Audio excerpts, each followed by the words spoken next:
I'm Miki. Today I'll show you how to turn a foam roller into your muscles. After those intense workouts, we all need a little relaxation for our muscles. Let's go! First up, let's start with our calves. Place the foam roller under your lower legs, lift your hips off the ground, and gently roll back and forth. Trust me, your calves will thank you. Rolling your calves helps relieve tension and improve blood flow. If you find a tender spot, pause and let the pressure work its magic. Next, let's work on those hamstrings. Slide the roller up to your thighs, lift your hips again, and roll from the bottom of your glutes to the back of your knees. Hamstrings can get super tight, especially after running or leg workouts. Rolling here can help increase flexibility and reduce muscle soreness. Now, let's not forget about our glutes. Sit on the roller, cross one ankle over the opposite knee, and roll your glutes. Switch sides to give both cheeks some love.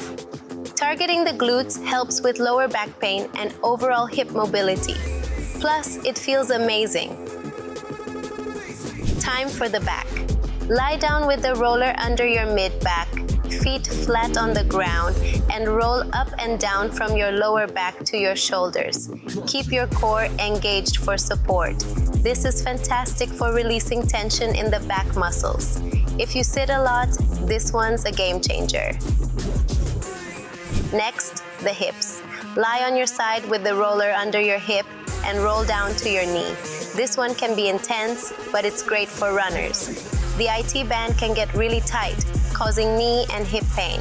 Rolling here helps loosen things up. Lastly, let's roll out our quads. Lie face down with the roller under your thighs and roll from your hips to your knees. Rolling your quads can help prevent tightness and improve overall leg flexibility. It's a must after leg day.